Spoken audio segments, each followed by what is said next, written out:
Welcome back, Wolfpack. Dire Wolf here for another Dire Discusses. And alongside me is Fox Treves. How you doing, buddy? What did you call me? Treves. The first part. Fox. I believe you mispronounced Fox a little bit there. A little emphasis on the O. It's all right. Okay. Fox Treves. There you go. How are you doing tonight? I am doing well. So we're going to be talking about the racism of the left. Particularly, we had what institute was it that posted this So this picture? was the a branch of the Smithsonian, which for some reason I'm trying African Americans to. Yeah, Museum, though.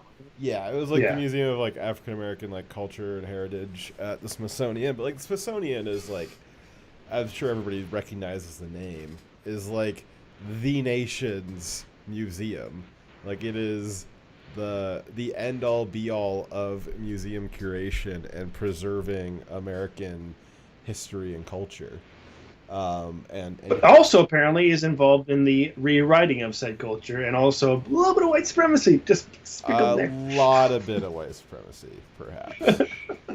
So But the overall arching topic, so that's the source of this document, but this is a opinion that is being put out there in academia on the left and by activist groups like BLM and Antifa, and is kind of the narrative that the left has been teaching is that they believe that everything that makes up Western culture is white supremacy is and that it is all bad. And what they include in those things, as we're going to be going over, are basically anything that is good. And we've talked about the racism of low expectations, saying, oh, well, these people need help because they will never be able to achieve on their own. That is a racism of its own. It's saying that they need to have affirmative action because they're not good enough on their own. They can never achieve on their own. But there's a whole other level of racism that they've come to where they're saying everything that is good, everything that makes you successful, everything that makes our free and prosperous nation, that's for made by and for white people, and black people can't do it and shouldn't do it. and if they do it, then they've become an Oreo, white on the They're not inside. black, according Yes. to Joe Biden and many people on the left, because they want you to stay in your place, black people coming from the Democrats. They want you to be unsuccessful. They want you to be the lower class. They want you to keep being where you're at and never be successful. Because if you're successful, what do you need them for? Exactly, because that's the entire structure of their entire structure power structure is based off of there being this class of people that are dependent on the government for everything, and thus will continue voting for the people that are giving all the freebies. You are essentially still on the plantation. Yes. So all that stuff's great, but why don't we talk about that within the context of this paper? We'll actually start going through that paper. You can kind of save some of those ideas you got for more specific things as they come up. So we'll throw that up on screen here. There's a little pamphlet. This is a pamphlet poster that, like we said, I forget what it is, but it's some like African American studies type of thing underneath the Smithsonian. But they put out this poster. I think it was like 3 or 4 days ago.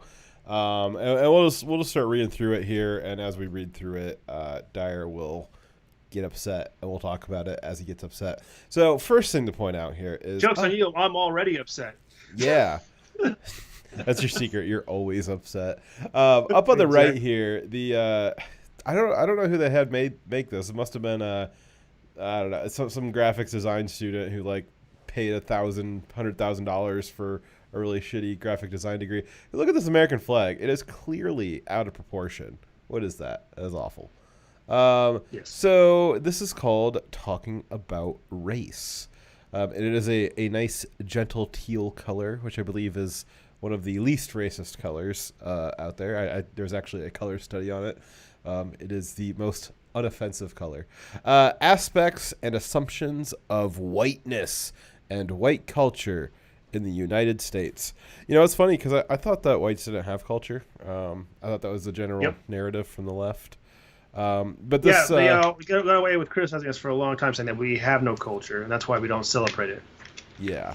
But we focus in here on the aspects and assumptions. So this is what they're saying here is that what they're about to have listed out on this poster is one, aspects of white people, like what they are considering to be hard facts that define whiteness, white people, and white culture. Because whiteness has its own definition, which we'll get into in a second here.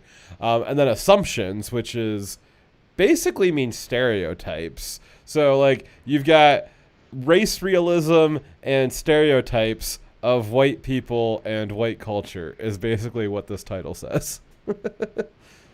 Starting off well. Yes.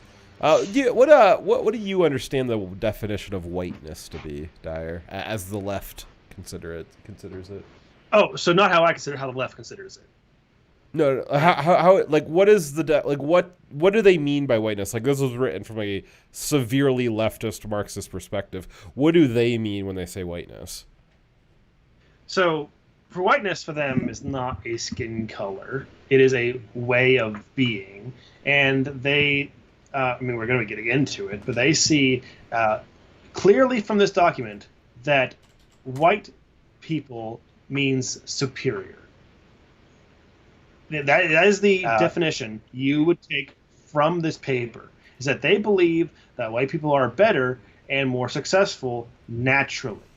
And that is, like, look at the first one here. We got rugged individualism and all the different parts of it, being self-reliant, being an individual is the primary unit. The first off, they think that anyone who's not white is also inherently Marxist and collectivist. But they believe that people who are white are more self-sufficient, self-reliant, and can take care of themselves. They have autonomy, whereas someone who's black apparently doesn't, is not independent, cannot be independent, and is not self-reliant, is dependent on the state. That's how they see them. They see them as someone who cannot survive outside the collective and outside the help of the state. So we got up here at the top. Says the first few lines here. Dyer's jumping ahead a little bit. White dominant culture, or whiteness, refers to the ways white people and their traditions, attitudes, and ways of life have been normalized over time and are now considered standard practices in the United States. Why would quote unquote white? Okay, the cultures of people who are white, because that's like what Irish and English and German people. Each of these groups that are white have their own cultures, and all those cultures have influenced the culture of the United States, which early on was predominantly white and thus was normal or normalized because it was actually normal. It was the predominant, like the highest population demographic was white and remains at this time, though it was a lot more back then. It's only normal in the sense that what is most common is considered normal. Yeah. Not that it was some sort of conspiracy. Yeah, there's like this, like, I want to say it's like childish ignorance, but I know it to be like specific malice, where they are pretending like it would have been a rational turn of events for the European settlers in the 16 and 1700s, that it just would have been a rational thing for all these Puritans coming from Europe to just have adopted African tribal culture. Like the left pretends that was a rational option, and that because they didn't do that, they are then whiteness racists. There's things, so all throughout history, when cultures collide, often what happens, as long as one does not dominate the other one completely, like through war, and if there's a peaceful transition, they will both take on better things from the other culture, and they will incorporate it and grow from it, right? So, like Fiji went from being literal cannibals to having a quite different, more advanced, a more modern society because of colonialism. But it also, we've also gained things from them as well, right? So like water. It is delicious water. Yeah, see, where would we wouldn't have any water once. Shut up. But no, like there's cultural aspects that have been adopted from Fiji as well. But the point is, um, when African culture from Africa met with America, some things were taken from it and some things were not. And generally, society will adopt the things that are beneficial and not adopt that much of the things that are not beneficial. For example, Westerns, America and the Western world already had a higher degree of science. So when coming in contact with, say, Africa's witch doctor magic, they decided, or it wasn't really like a meeting, is culture did not adapt that part of that culture because Well, it to was be not fair, beneficial. I don't know. You might be getting too out in the weeds with that because I think that there is a distinct difference between African assimilation and other immigrants assimilating. There is certainly a difference in methodology there where I don't know if.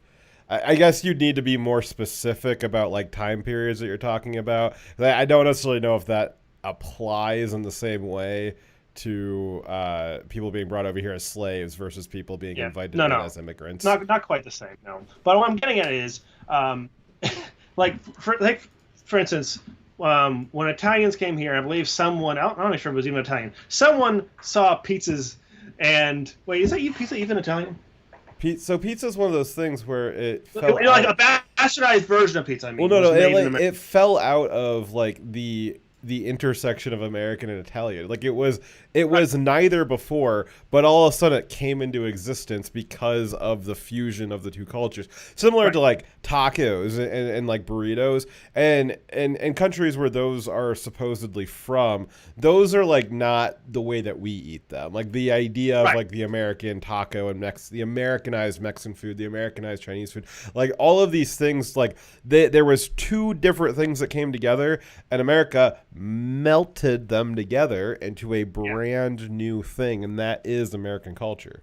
So we had adapted an idea from another culture, right? And it became something new, but it's still based slightly on something from another culture.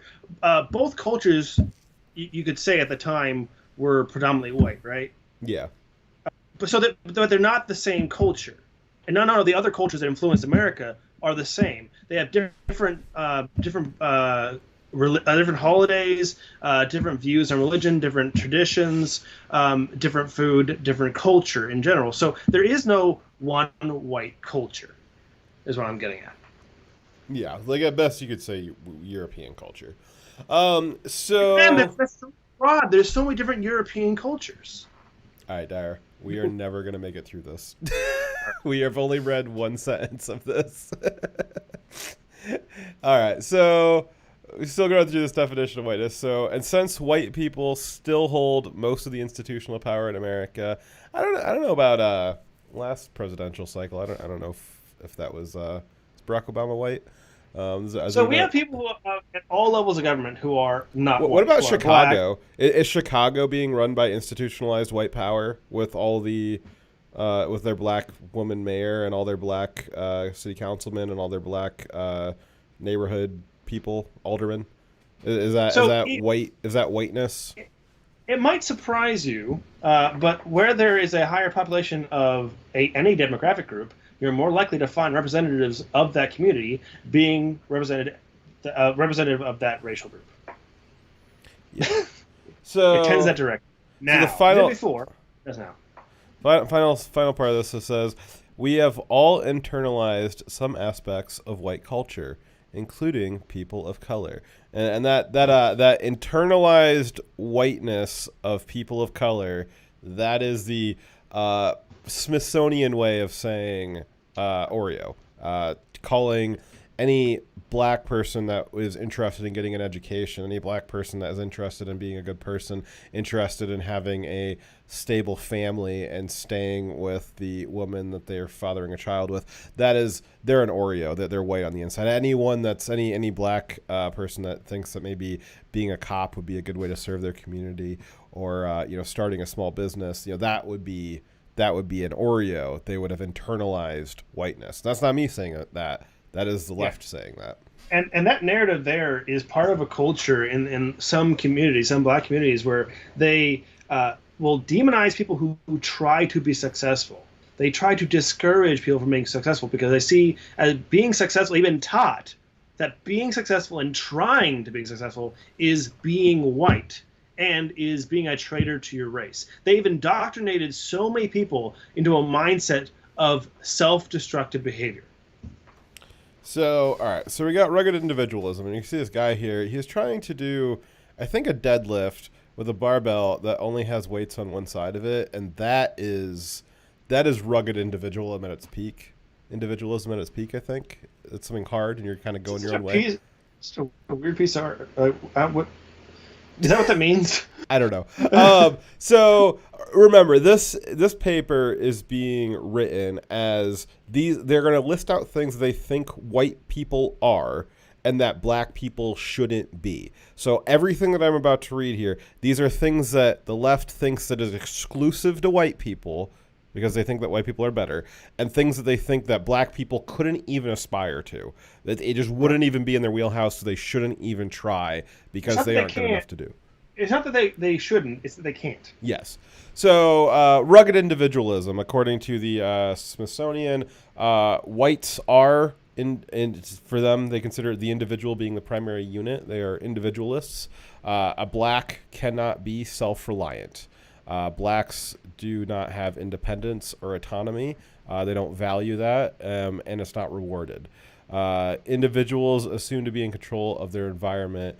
You get what you deserve. So white people are assumed to be in control of their environment, whereas a black person could never be in control of their environment. They are just a leaf in the wind of victimhood. They are totally victimized and subservient to their circumstances. They have no power to change it. Yeah, I feel like I'm reading something at like a white power rally or something, but this is from the Smithsonian. This is what they're saying. There's virtually no difference if you look at the end result of what they're saying, the assumptions that they're making, right? There's virtually no difference between what a white supremacist on the, like what they say on the right. I think that actually most white supremacists are not really all that right-leaning because they're not conservative in my mind. But well, they're not. You scratch the surface past the racism. You ask them what their economic policy is. It's like, oh, it's a communist economy. Okay, gotcha. Yeah. So basically, if you take what they are accusing of being white supremacists on the right and compare the end result of their assumptions to the activists on the left, they believe the exact same thing, that white people are superior. Just the only difference is the activists on the left feel bad about it, I guess. And like they're not feel bad about it. They're self-hating. But they're also still racist. Yeah, so you got like the racists and the anti-racists. So the left has deemed themselves to be the anti-racists, and they say it's not enough to be just not racist; you have to be anti-racist. But the way I'm seeing that right now is you've got the racists, the actual white supremacists, all 17 of them. They believe that whites are superior and that blacks are inferior, and that there is literally nothing that can be done about that. That there's this race realism. They can't get over the curve, the IQ curve. They are just incapable subhuman specimens that are not capable of doing anything or achieving anything. The left also believes the anti-racists also believe that whites are superior and that blacks are unable to achieve anything. They believe the exact same things. It's just that the white nationalists want to excise the minorities, whereas the left would like to artificially prop them up and give them stuff as a way of trying to compensate for how utterly, unrepairably inferior black people are. That the left wants to shift the entire playing field because there's no way. There's just, and as you can see as we're reading through this, the left thinks that there's just no way that a black person could possibly have any chance of success. Not because of anything about the system, but just because like their blackness is inherently inferior. That is what the left believes. That's what they're going through here. Yeah, Shaman King. We'll hit up on the family. That's one of the next lines here. Yeah, I know that they address it on this thing as well. But yeah. But so you scratch that thin veneer off the anti-racist, and you realize it's the exact same racism. It is just the conclusion of what do we do about it is different. And so I still think that it is enough, and it is the peak to be just not racist. If you suddenly become anti-racist, then you've actually, again, you a real thin veneer on there. You're actually just being a racist again. By their definition of their the definition of being anti-racist as shown by their behavior. Because I think saying I'm opposed to racism is anti-racist, but they're out there and they're not just being opposed to it. They're trying to find racism in everything. They're trying to destroy things that are good, and they're actually destroying systems that are not racist and making them racist. Yep. All right. So another system that again, reading this as though the Smithsonian, I'm not kidding, the Smithsonian saying that these are aspects of whiteness, these are aspects of white people, and that black people are not capable and shouldn't even try to do these things. So family structure. The nuclear family, father, mother, 2.3 children is the ideal social unit. Husband is the breadwinner and head of the household, which I don't think that's really been a thing for white American culture since like pre-70s. Wife is a homemaker and subordinate to the husband. Again, I just don't like. I know that there is people that like that and have that situation, but by and large in America, I just do not. Yeah, that is not. World War II ended that. Yeah, that is not the normal demographic household makeup. Children, it hasn't been true for a long time too. Yeah, children should have own rooms and be independent. I don't even get what that means. I think it's just like trying to assume that like all white people are so rich that they all have mansions with enough rooms for all their kids. No, but it is important to teach independence to your kids, and that is a more Western idea. Yeah. So, again, reading this the way that the left is intending it is that black people, they shouldn't strive for a father and mother to be in the household. They shouldn't strive for a husband that's a breadwinner. So I assume that they're meaning that the husband should be a deadbeat and or not present, or not even a husband. The wife should not be helping around the house or anything like that. And then children, put them into the least conducive environment to like safety and security as possible, and don't teach them to be independent. Teach them to be dependent so that they join gangs and that they don't have any way of functioning on their own in society. They have to be part of a gang. So even though I wouldn't say that that the father being the sole breadwinner for the family is the norm anymore, it hasn't been since World War II when the job market was completely thrown in a different direction. But I would say that there's been plenty of studies showing that when you have two parents in the home, and when one and also when you have the parents with the children more interaction between the kids and the parents, that doesn't always mean a full-time parent who's always at home, but maybe if you have a part-time job, it increases the influence of the parents on the kids, the support system for those kids, so they end up having a more well-adjusted life rather than depending on social structures outside the family for that to help raise them, right? So it is those when you have more of a social support system at home, those kids do tend to grow up more well-adjusted and be more successful. Yeah, but then they're not. And if they're independent and able to do stuff on their own, then they're not going to vote for the Marxist utopia because they'll be able to get it on their own with capitalism. Yeah, but so it's important to note that these things that they're saying are white culture have shown that they are the best way for building generational wealth and having children that grow up to be more successful. And so having two parents in the home and having parents that are more involved with their kids instead of both having full-time jobs, those tend to produce more successful kids. It's not the linchpin but those are attributes that are attributes that can help lead to success statistically. So they're saying that those good practices that are not required but good practices, those are white, and that they are saying that black culture is the opposite. So not having two parents and having your kids raised by the school system or by gangs. Well, and playing the part of the leftist here, which I don't think it's a straw man because I've actually heard them say this. I would respond to you by saying, your idea of success, that is not something that black people should strive for because they're not capable of doing it, and so you recommending that they strive for success is being racist. Because you should know better that they're not capable of doing that. Anti-racism that's pretty fucking racist. Well, anti-racism is knowing that a black person being inferior is unable to achieve success, therefore we must give it to them. This is what the left is saying. There is no other interpretation for it. Again, this document that we're reading, this came from the Smithsonian. The Smithsonian is the museum to end all museums. It is America's Library of Alexandria. Although I'm sure the Library of Congress is that. The Smithsonian is the Library of Alexandria for things that aren't books. It is the story of America. If anybody's writing the story holistically of America, it should be the Smithsonian. And this is the type of shit that they're putting out.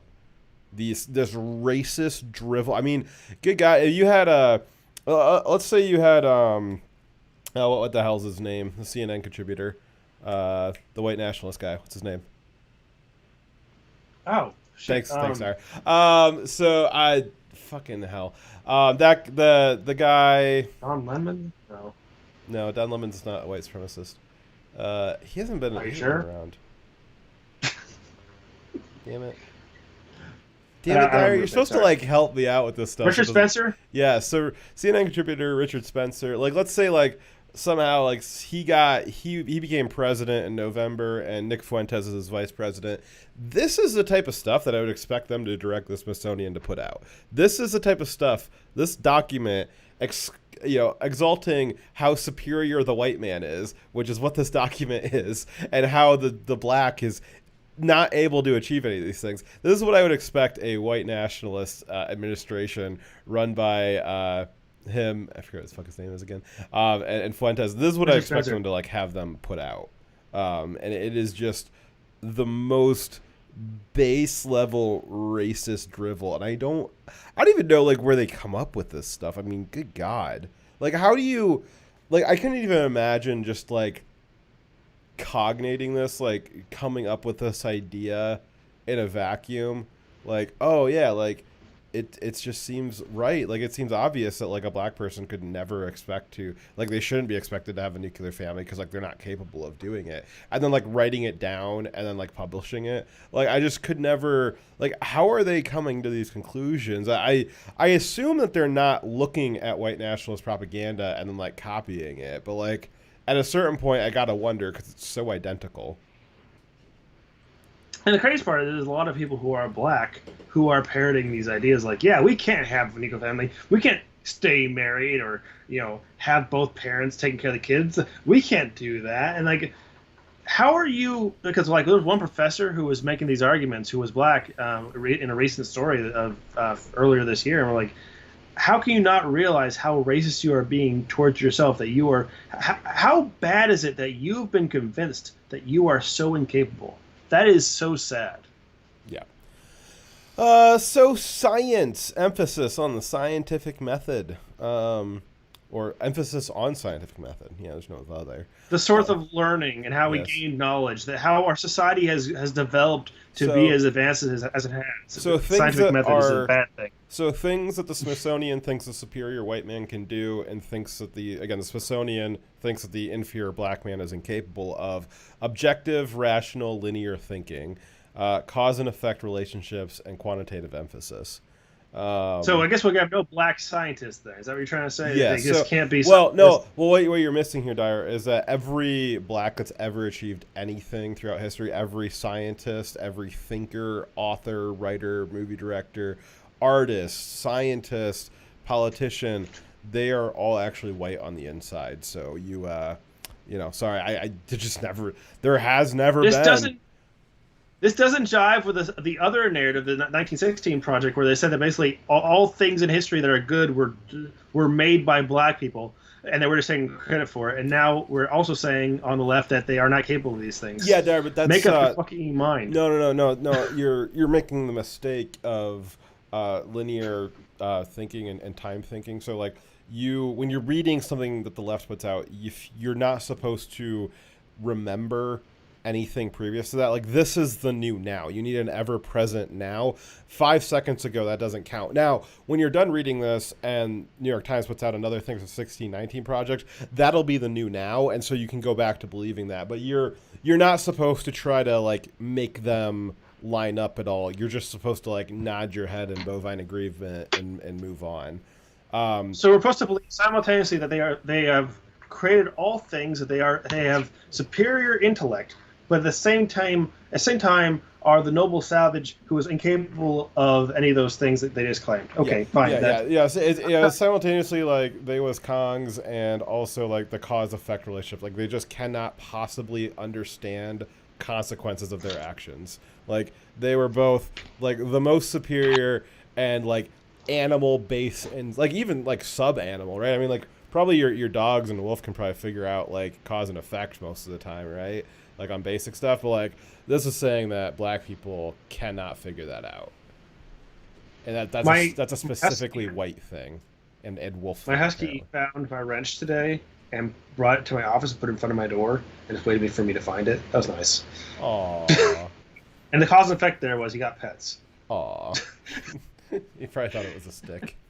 I don't know, but he brings me my stuff that wasn't missing. At least I didn't think it was missing. He's trying to be helpful. So history, which is the Smithsonian's should be their bread and butter, is based on Northern European immigrants, because why would it make sense to have it on anything else? That's mostly where they've come from. And we do have plenty of other history. This is really leaving a lot out. I seem to remember an entire month for other people's history. Based on Northern European immigrants' experience in the United States, heavy focus on the British Empire, the primacy of Western, Greek, Roman, and Judeo-Christian tradition. Well, that's what a lot of the laws are based off of. We learn American history the most because we are Americans. We also learn about world history, where we have chapters about all these other countries.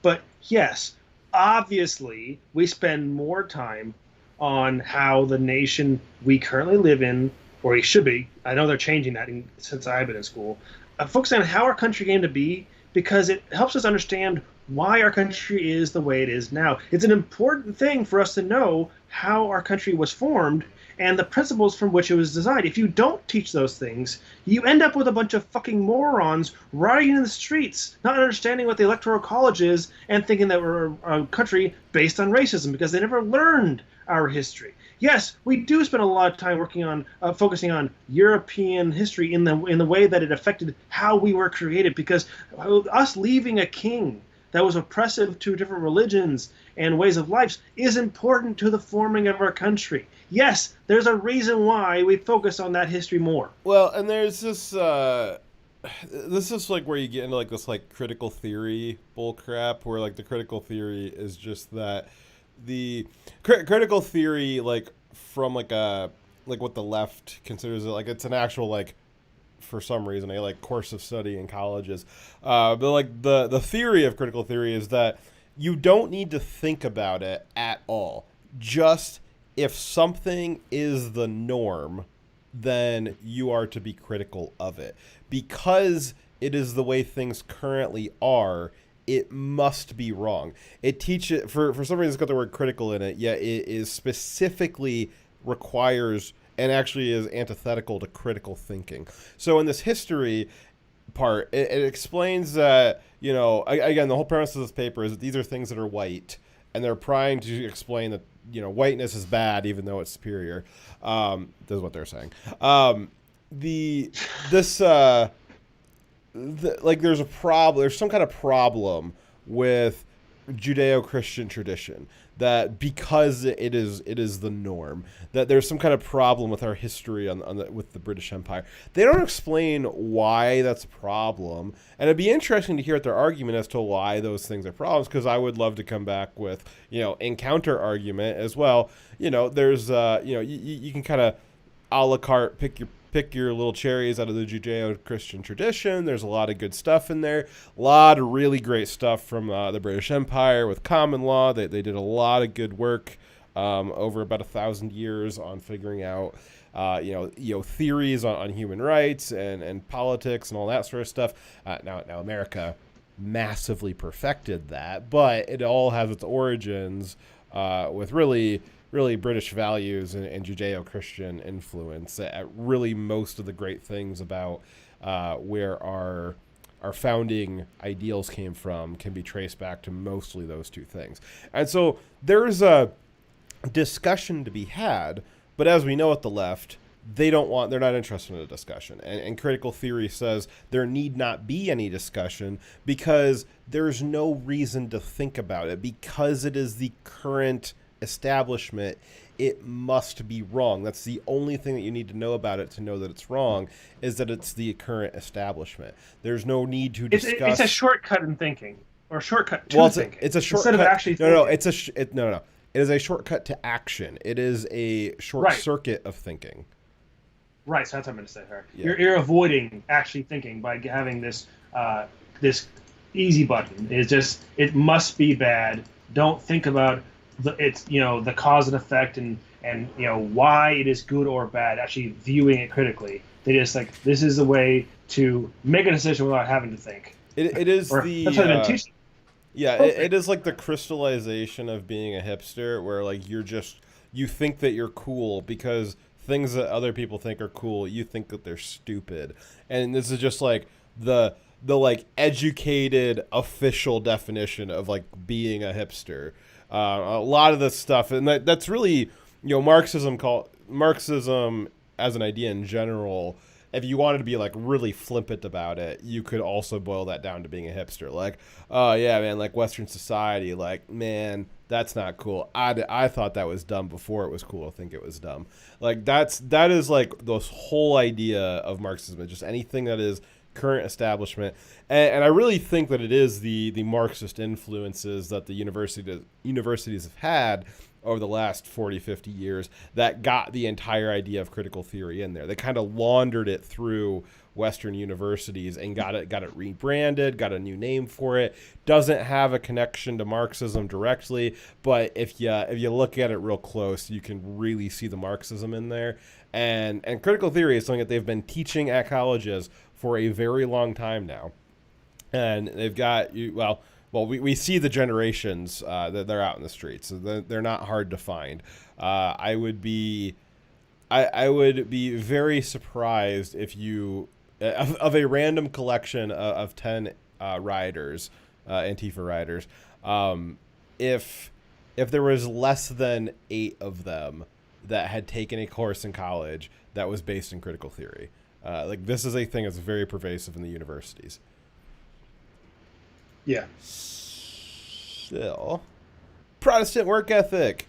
Hard work is the key to success. Yeah, because white people think hard work is the key to success. And as we know, the Smithsonian is stating specifically that black people, they're not capable of hard work. So, that's not their key to success.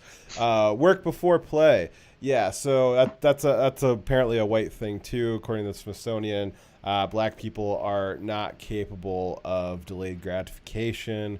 They're just, they're really, it's like it's worse. Again, it's worse than a dog is what they think. Even your dog, you can train him.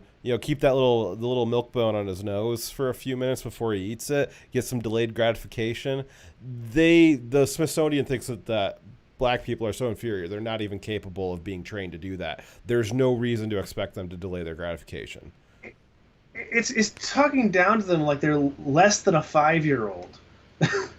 in self-control. Yeah, and if I'm so ridiculous, if it sounds like I'm like being aggressive, like mind you, like all of these things, like man, this is like the most massively out of context show we could possibly have. I'm saying all these things, I'm being like flippant and kind of satirical about it, but this is what the left is actually saying. I think that I think it's important. I've seen this poster being broken down on other streams, and people are kind of prancing around the wording a little bit. I think that it needs to be more specifically said, saying, okay, the left is saying this. The clear implication of this is that they think that blacks are subhuman, that they think that whites are superior. That, like, I think it's important to be specifying this in clear language as to what they are talking about, because there's not any other conclusion that you can take from it. So what you're hearing me be very flippant about it, like that's my intention, is just to, again, like give it that clean, clear language that they're meaning to say, the interpretation that is meant to be taken from this. Yeah, it's also important to note that these are not. Please go back up. This is not characteristics of being white in any way. There's plenty of black people who are hard workers. There's lots of white people who are not, and every race. This is not an attribute that belongs to one race. We all know some fucking lazy, useless white people. A lot of them are in Antifa, right? The assumption that the jobless, lazy, unsuccessful people those are the black people, and the ones who are successful are white, is so racist. And we know that there's hard-working work before play black people because they had all their businesses burned down the last 2 months. Yeah, by white college kids. A bigger attribute in whether or not someone is a hard worker and knows to delay gratification by doing work first and play later is actually how they're raised. It has nothing to do with your skin color. Some of it's somewhat inherent, like someone might just be born with a more go-getter attitude, but a lot of it's work ethic can be taught. Having goals and knowing how to reach them, because those are skills you can practice. Yeah, but having that kind of attitude, that doesn't really do much for the party, the Marxist Party. So, it's we don't really need that stuff. We don't need to have people out there with ideas and the ability to do stuff themselves. That just doesn't. Oh, right. Well, then let's talk about how religion, with all those black Christians, is really just a white thing. Yeah. So Christianity is the norm, even though I would say even now,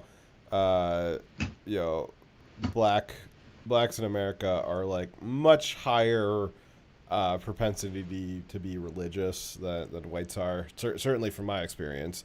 I think that the stats probably bear that out. Anything other than Judeo-Christian tradition is foreign. Again, this is where you get into the critical theory bit of it, which is, most things, like I got a lot of problem with Judeo-Christian stuff. The traditional values, you got cherry picking the good stuff out of it. There's a lot of good stuff to be had. Other Abrahamic religions do not have really any good cherries to pull from it. Certainly there is some other non-Abrahamic religions around the world that America likes to kind of pick up. It's kind of Nirvana type stuff, hippy dippy type stuff. I would say this idea, I don't know, because they just released this week. This seems like it was written in the 90s. This idea that there's this religious oligarchy controlling all of America. There's no tolerance for a deviation from a single God concept. From who? Who's intolerant of that? There's this idea of the only religion that has an active intolerance preference, an organized intolerance preference. Certainly there is instances of individual Judeo-Christians being intolerant, but as a institutionalized whole, there's only one religion in America that I know of that is intolerant on a organized industrial level. I'll let you guys guess. Yeah, it's It's built into the belief of the religion. Is the structure of the religion is they are intolerant because you either are converted, or you pay money for protection, to not be killed, or you are killed. Yeah. It's not Anything very else on tolerant, that? in my opinion. Nope. All right. So status, power, and authority. Wealth equals worth. I mean, maybe the people that wrote this think that. Your job is who you are. Yeah, again, maybe the people that wrote this think that. Certainly, I mean, America does have a pretty high importance on your job. But again, that's an American thing. As I just don't see this. It's not the democratic South in the '60s. Like black people like work in businesses too. Black people own businesses too. Like I don't understand this idea of like being anti-job. Respect authority. This is a really important one because this is what's getting black people killed. Is this idea that they specifically shouldn't respect authority? And they're being taught not to. Yes. Yeah, they're being taught to resist. You're seeing a lot of it just causes problems when you're telling them this over and over and over again. When again the statistics don't bear out that the police are out there to kill them, but certainly they are increasing the odds that they'll become a statistic if they are resisting certain things. Heavy value on ownership of goods, space, and property. Yeah, so white people own stuff, and basically black people need to steal stuff because they shouldn't value ownership of goods, space, and property. Yeah. Also, again, implying that black people inherently are, Marxist and collectivist. Yeah. You can't be a conservative if you are a conservative and believe in self-governance and self-reliance, then you are not really black. Yeah. Yeah, Triumvirate says is it whiteness that Hinduism is the dominant religion in India? Absolutely. Yes. Absolutely. See here, planning for the future. This gets worse and worse as we go on, right? So again, reading it as the left is meant to and have this interpreted. White people are capable of planning for the future. They're capable of delayed gratification. Progress is always best. I think that's maybe a white progressive thing. Tomorrow will be better. I don't know like what they don't really describe this very well. But so they think that black people should be depressed and view the world will always be bad or getting worse. Yeah.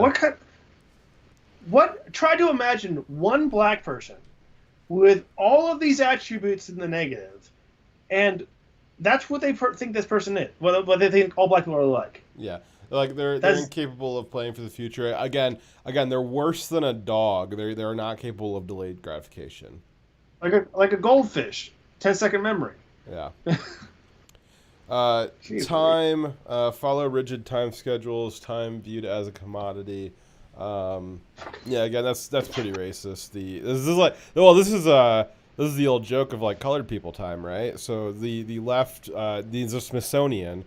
Again, the Museum of Record of the United States that your tax dollars pay for has enshrined that colored people time is a actual phenomenon, and it is racist to assume that they are capable of being able to follow any kind of schedule. Which is patently ridiculous. I had a black supervisor, high ranking, and he made the joke to me about himself. He asked if a person who was late to an appointment with me asked if they were black, and I said, "Well, yeah, but why?" He says, "Probably just running on colored people time." He says, "Sir, we're all in the military. We all have the same time. I don't know what you're talking about." You're all in military time. I'm on military time 15 minutes earlier or you're late. Yeah. Unless it's a live stream, in which case. Well, don't be 15 minutes early. That means you're shirking on your previous duties. You got to be precisely on time. Exactly. Well, the point was, so he was black, and he had that in his mindset that it was okay to think less of a black person about their ability to stay on schedule. And I found that sad that he's even someone in the military who was obviously able to keep time schedules very well, from my knowledge of him. He still had that negative opinion of black people because it's probably been taught to him, built into the culture, right? That's the racism in the culture, not us who expect people to be treated by the same standard. It's the racism in our culture that's being built into institutions is the racism of low expectations and the cultural idea that we are pushing in media that they should be less should be expected of them because of their race. That is racist. Let's see. So we got aesthetics based on European culture. Steak and potatoes, bland is best. Okay. I don't know what that means. I've never heard. Yeah, other people. They fought entire wars over spices. Yeah, well, and bland. America has a just pandemic of diabetes because we are just literally guzzling corn syrup by the gallon every day. Because if everything is not as absolutely sweet as possible, then no. And then we got heart disease, the number one killer, because we have so much salt on top of that sweetness when we want to mix it up. So, we fought war over spices.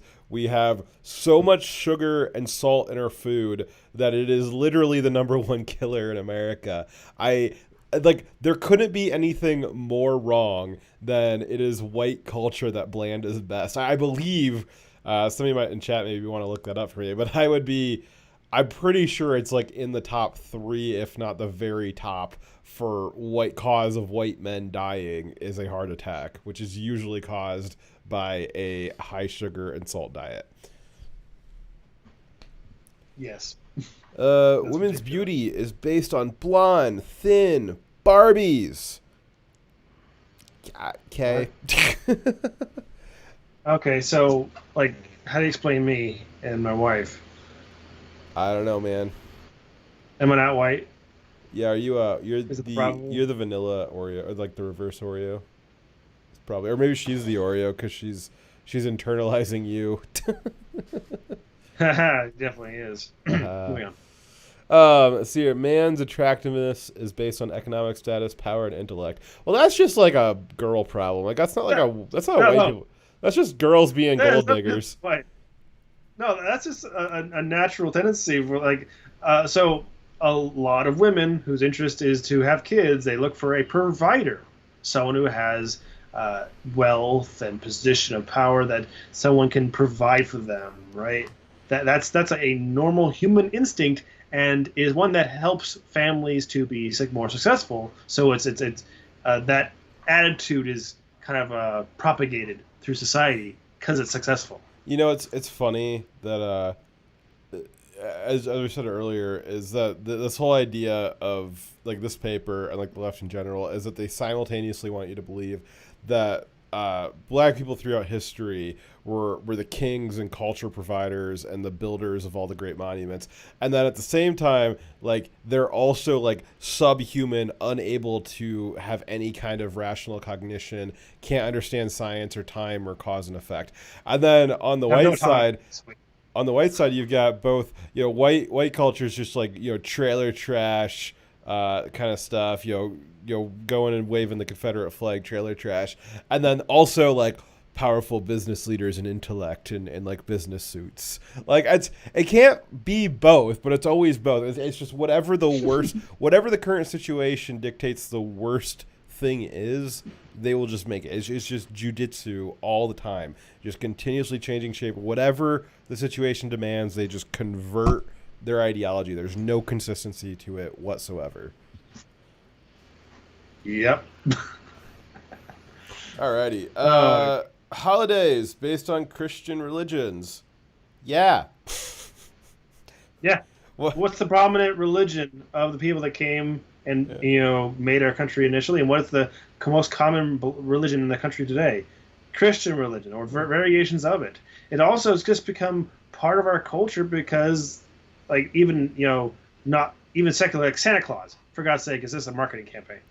So are there holidays that are based on white history and male leaders? Okay, well that covers Martin Luther King Day, because Martin Luther King must have been a white on the inside guy because they've basically I guess he was an Oreo.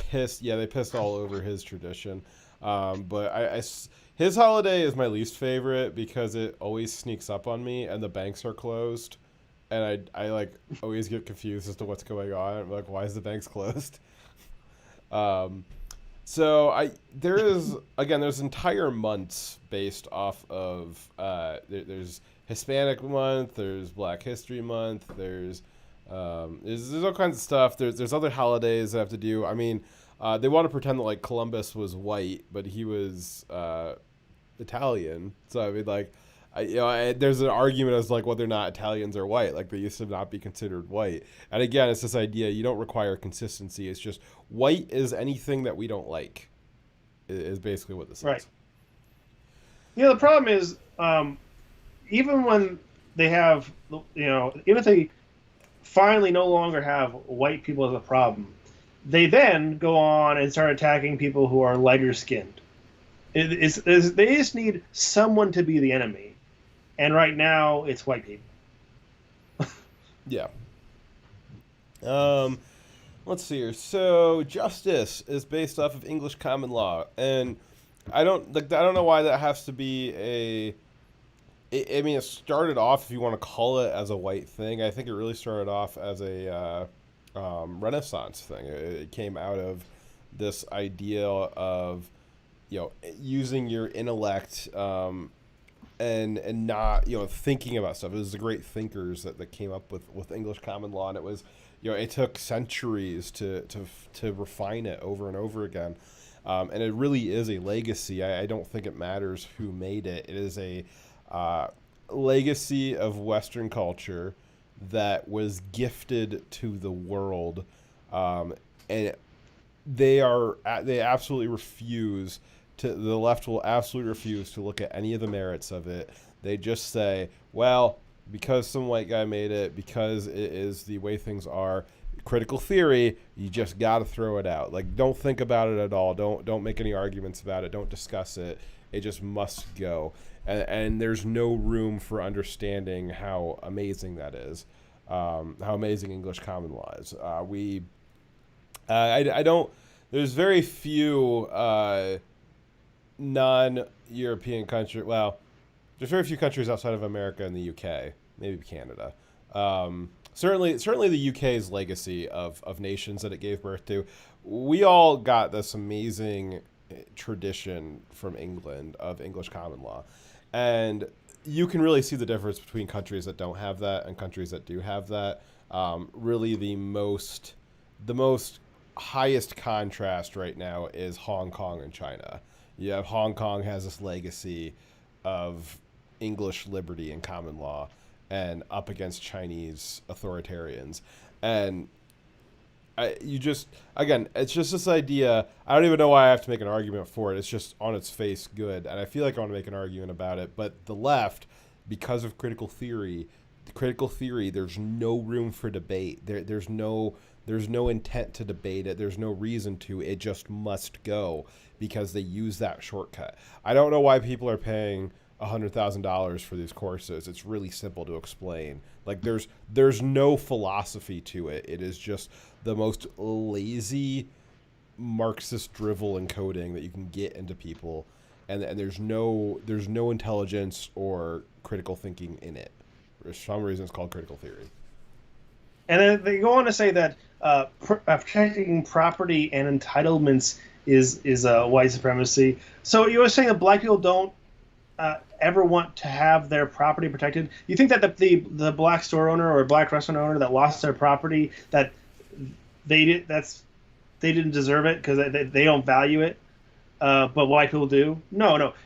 Protecting property, and I'm not sure what they're talking about with entitlement. Maybe they're referring to our rights, like our Second Amendment rights, stuff like that. It's something we're entitled to, and I'm not quite sure what they're getting at there. But for some reason, I'm interpreting that to mean like things that we feel we have a right to have. Like gun ownership. I guess. That's not exclusively not an entitlement. I don't know. I think you're stressing. No, I think they're misusing. I think they're misusing the word. I don't know what else they would mean by that. What do they think that we think we're entitled to. Yeah, I think that somebody just like took a piss on their keyboard and this is what came out. Is what I really think happened. Because entitlements mean something completely different than I think even the way they're using it here. Um, Just move on. but anyways, okay, so it's not an inherently white or black thing, but again, it's assuming this is very much Marxist inspired because they're very opposed to the idea of owning property, but also seems like they're a justification for like why it's okay for black people to go out there, like BLM to go out there and destroy things because they don't value property the same, you know? Yeah, protecting property. That's again, you got to read this as this is things that white people are, and this is things that black people are not, because that is what was stated at the beginning of this document, is that people of color internalizing these values is making them white, and that is something to be avoided. So this idea that property should be protected is a white idea, and black people, they can't be expected to protect their property or even understand why property should be protected. Maybe that's why they don't have that's why there's some generational wealth problems. Competition. Be number one. Apparently it's bad to strive to be good at stuff. Win at all costs. Winner loser dichotomy. Action orientation. I don't know what that means. Master and control nature. Okay, I guess it's whiteness to have the federal government go literally bail out New Orleans, which exists 20 feet underwater every time there's a little teeny tiny storm. It's like, oh wow, you guys flooded again. I wonder why. Could it have something to do with you being built on the coast and 20 feet down? There's a very large minority population there, and I seem to remember when Bush tried to help out the minority population by attempting to control nature. I don't mean the Bush weather machine. I mean trying to like help them out after the hurricane. I seem to remember him being called racist because he wasn't doing enough to control nature. But apparently he should have just let them all drown because otherwise he was embracing whiteness. So not only is being competitive not a bad thing and also not white or black, it's a very positive thing. Being competitive is how people get. Not only does an individual become successful, but also how society can be successful. Competition helps us, in the market, develop new things that can change the face of society. Well, right? Yeah, but you got to remember from the leftist perspective, though, blacks might as well be disabled. They are incapable. They are subhuman. They can't compete with white people because white people are too superior. I mean, this is like the most direct. This is the most direct thing that the left is believing right now. Right now, the left is just.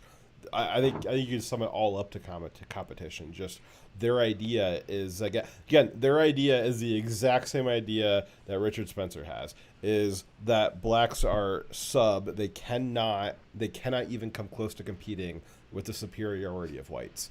That's what the left thinks. That's what they're writing. The Smithsonian wrote that down on a poster here. It's disgusting. Sorry. Yeah. No, I mean, I feel like I feel like just like in the last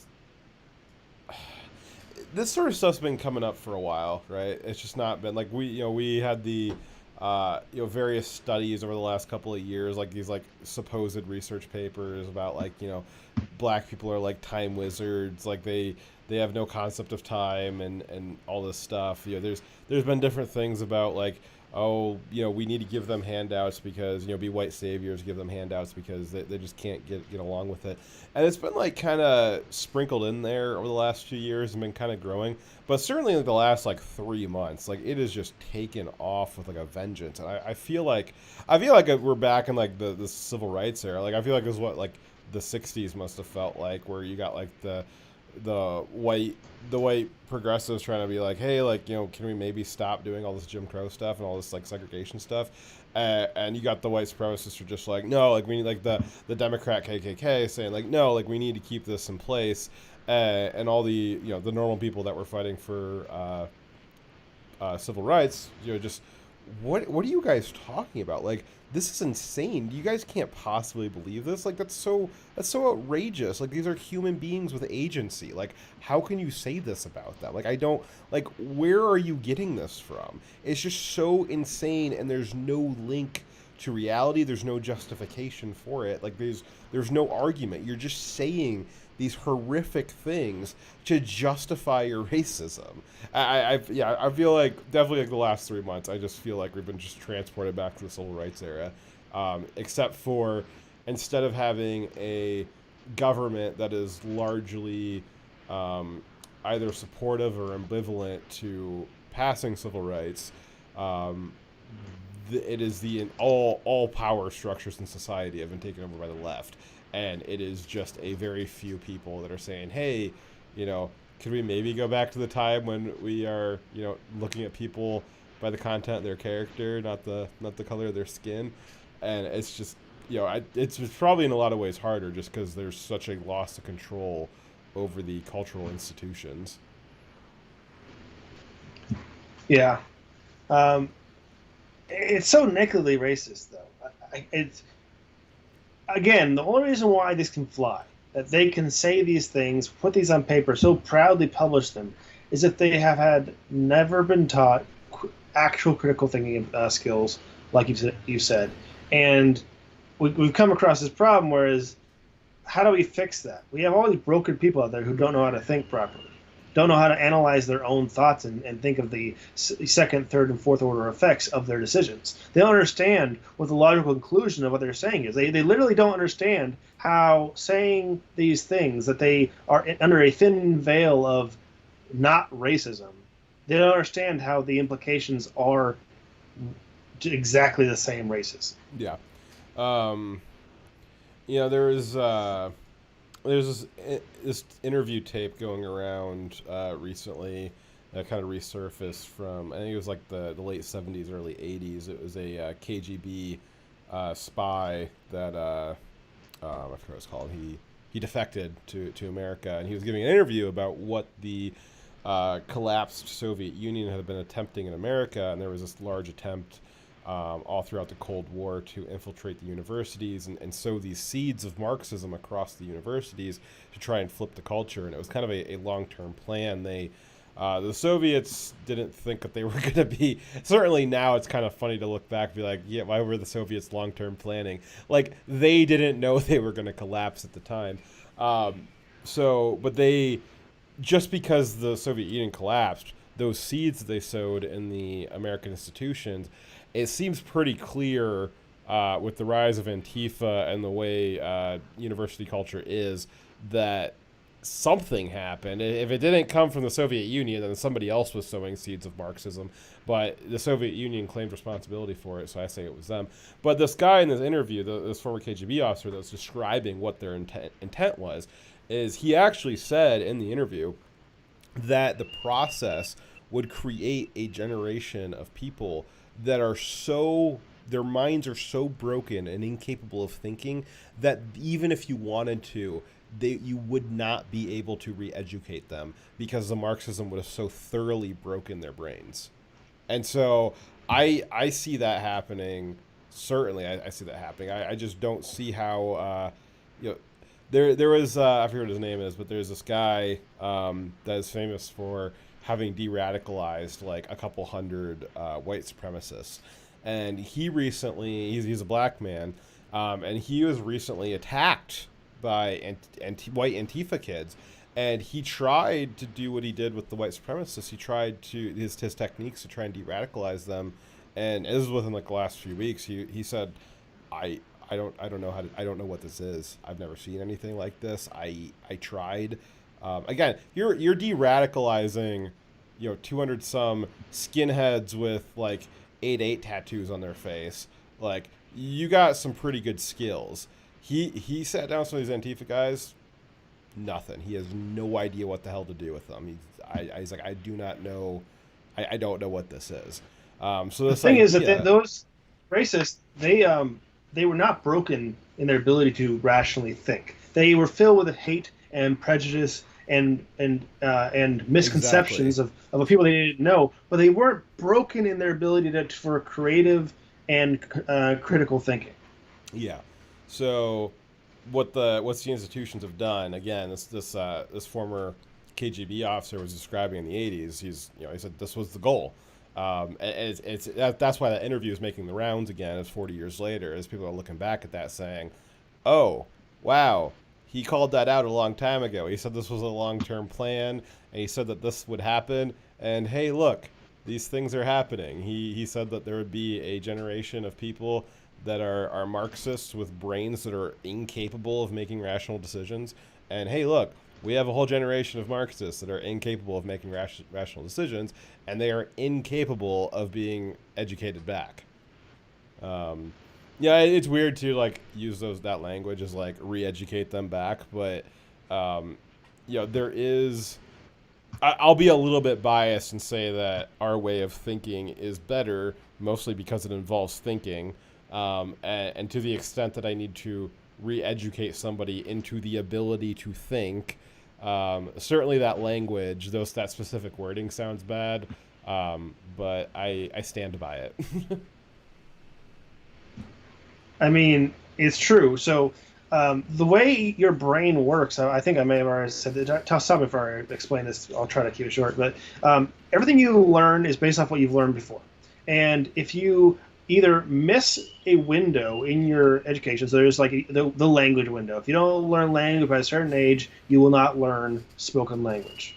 There's different. Also, in addition to missing windows, ideas are based off of previous ideas that you need to have learned first. And if you never learn that idea, or you learn to not even consider the idea, you have something else in its place. Like for instance, learning critical theory rather than critical thinking, where you just everything that's currently in power is bad, rather than actually looking at problems at what is the cause and effect and what actually has a good outcome.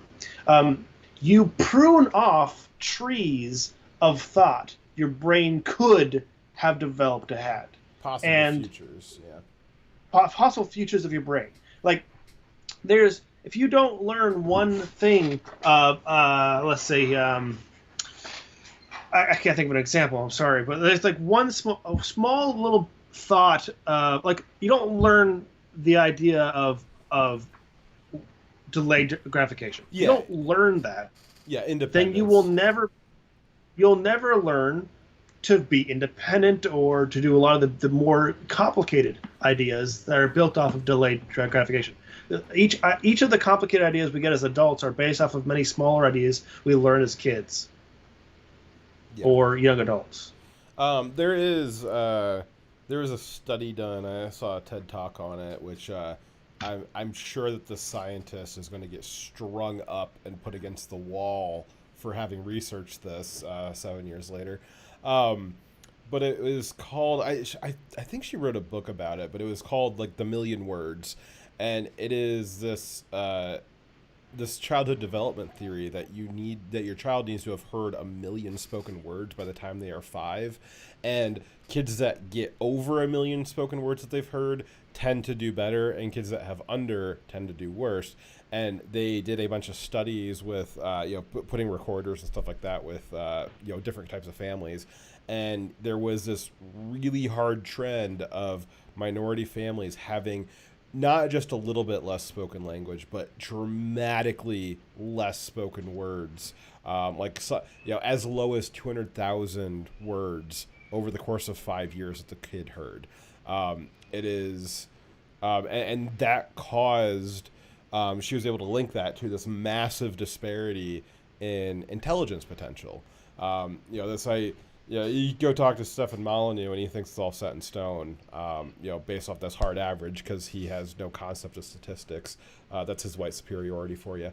But she was able to show, the extent that your IQ is malleable is meeting these steps, as Dyer was just describing. One of them is hearing spoken language. And part of hearing spoken language at home is it's better to have a more controlled, cohesive nuclear family to encourage that spoken language there.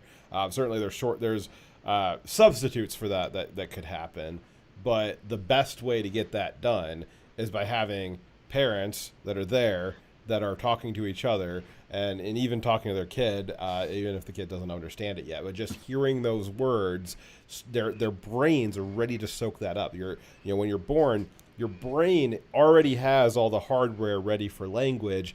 Your parents just configure you based off whatever language you're hearing. But your brain is immediately ready to hear those words. It's ready to absorb that. And so it's best to get all those words in there early on, because over time, as Dyer said, you miss that window, and then that window shuts, and now your ability to absorb language is substantially hampered. But even talking about that is apparently white supremacy. Yep, we're all white supremacists now. So God damn it. Let's see here. Aggressiveness and extroversion. They really want to say that extroversion is a white thing and not a black thing. I tend to see black culture as being a little bit more extravagant than white culture is. That's just my bias there. But I don't see... I really just think this is just like them spitting out words that don't comport to reality in any way. Yeah. Decision making. Or did you have something to say? No. There's plenty other else I was going to say. Decision making. Yes, so apparently if you're black, you can't make decisions. Majority rules when whites have power. Okay, so when blacks have power, black people are in place of power. Does that mean that black supremacy? Yes. Because by their definition, anytime there's a white person in power, that it is. The Zimbabwe farmers that are being murdered, that is not happening, but also at the same time, the Zimbabwe government is stopping it from happening. That was kind of funny. That's Zimbabwe, right? You got this black government that is state sanctioning the abduction of white farmers and the confiscation of their land for the last decade. And the left said that was a conspiracy theory. And then earlier this year, the Zimbabwean government made this like declaration that they were going to be protecting white farmers. And everybody was like, why are they protecting white farmers? I thought there wasn't anything going on with the white farmers. But that is certainly I wonder if the whites have power there when they're being, run off their farms and murdered in great numbers. It was not even just that. The government actually was confiscating their land to give it to people who were not white. And then when they did that, those farms stopped producing food because, you took the farmers off the farms and they'll just like magically produce food. You got to actually know what you're doing. So then people are like starving. Like, then they're like, we'll pay you to come back. Please come back to the country that was murdering you and stole your land. Yeah. Triumvirate says, wow, I'm an introvert. I guess I'm officially black now. Yeah, Dyer and I are pretty introverted too. That's why it's not that I'm introverted, I just hate people. Okay, we'll just go with introverted. Apparently we're black now. Let's see here. So, communication, the King's English rules. I believe the correct phrasing is the Queen's English. I don't think it's been the King's English for a long time. But I guess leave that to the Smithsonian to not understand stuff. So you can see it down here at the bottom, too. There's this logo for it. So it's called the National Museum of African American History and Culture by the Smithsonian. The Department of the Smithsonian put this stuff out. Let's see, a written tradition. Yeah, because the black savages are incapable of written language. Jesus Christ, that is the most racist thing on here. That written language is a white adaptation. You can't expect the savage black to figure out how to write. Jesus Christ. Wow. How is this not written by a Nazi? I don't get it. Like, seriously. But there's not even me being trying to make a joke here. Like, this sounds like this was written by a Nazi. Yeah. Well, no, I mean, it sounds like it's written by any member of the Democrat Party pre. I said Nazis already. Yeah, okay. Let's see here. Avoid conflict, intimacy. Is that avoid intimacy? Oh, avoid conflict. Is avoiding conflict? I thought whites were like aggressive animals. Are we? No, no, no. They're calling black people now the aggressive animals, and white people are fragile and not aggressive. And don't show emotion. I don't think that's a. I don't think that's a white thing. Or a more male thing. Probably. Stereotype, rather. Don't discuss personal life. I guess like when it's appropriate. Be polite. Yeah, black people aren't capable of being polite, so. Jeez, there's plenty of black people that are very polite. What are you talking about? You guys are really. Where are you getting this from? Yeah, I know. Like, right? Like, can we have some cited sources here? I mean, this is Smithsonian. We could probably do a FOIA request on them. Like, what was your sources for this? Did you just really just like take a shit on your keyboard, or like are you like is there some study that says all this? Because I would be curious where that study came from and how many centuries ago it was made. I mean, this is some like peak racist stuff, and this is like you said it earlier, Dar. Like they lacked critical thinking so much that like they were proud to put this out. Like there was pride to put this out. Jesus. Well, any closing shots? I'm pretty spent. I'm spent. I mean, how many times can you call them racist? I mean, I've been in it a lot, but yeah. It's fairly obvious. But no, I think that I think that's the trend. Sorry, I think that we've had a lot of evidence recently that the black community in America are coming wise, at least a little bit, to what's going on. I think even them seeing what's going on with BLM and how it's obviously not been about Black lives and how Democrats and the activists have not actually had their best interests at heart, right? I think they more of them are seeing shit like this and seeing how it's raised, but it's not the broken people who are gonna be turned around. The people that actually made this, that have no critical thinking abilities, they're probably beyond saving. But I don't think that's the majority of the black community. I think a lot are still waking up to it, and hopefully that bodes well for the president. We'll have to see. We'll have to see what the voting demographics are, because historically the voting demographics, a lot of them sleep at the wheel. 99% of them sleep at the wheel based off voting demographics. That's how. The big problem is. Sorry. Go ahead. No matter who wins, it doesn't solve this problem, though. Well, so you got this. I guess to like sum up here, this difference between like the anti-racism and then the just not racist. So like Trump had the Democrats have had for the last several decades an anti-racist policy in the liberal cities. The anti-racist policy involves it involves fiddling in the lives of minorities, because just being not racist and leaving them alone, like, that's not enough. You have to be anti-racist. You have to be actively doing something for them.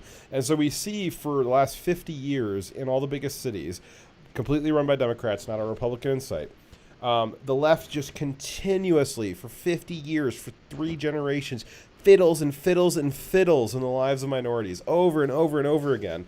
And where did that lead us? Where did that lead us? Just nearly a Holocaust worth of minorities being slaughtered in the cities. There is a war zone in Chicago that this relatively small little city, racking up 4 or 5 times the deaths that we're having over in the Middle East in an actual war.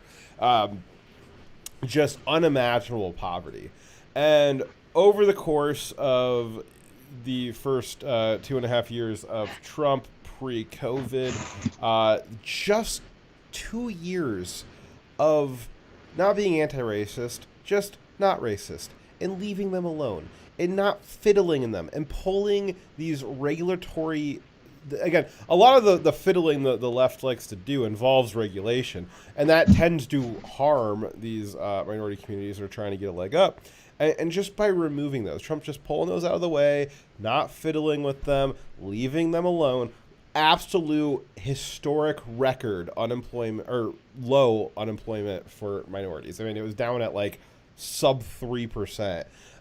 You had record low on food stamps. I mean, they dropped like something like 8 million people off the food stamp rolls, which it was like 6 or 7 million people on food stamps before Obama. It was 17 million when Obama left, and then Trump got it back down to like under 10 million. Just 2 years of not fiddling in their lives just had this absolute record for their ability to generate wealth and become, becoming prosperous and able to act for themselves, in the American way, to achieve the American dream. Not the white dream, not becoming white, but just becoming American and being able to take part in the fruits that America has to offer. And what do we have now after COVID? A lot of that stuff got destroyed. It's certainly not great, but now the left wants to capitalize on that, saying, well, it worked so well to not fiddle in their lives for so long, or for just a few years, and it's been absolutely devastating when we were fiddling in their lives for 50 years. So I think that the overcorrection needs to be that we fiddle in their lives even more, and that'll, eventually we'll fiddle in their lives so much that they'll become prosperous. And I just don't understand if the minority communities can't see that. Again, this is looking at voter demographics, just not. It is what it is.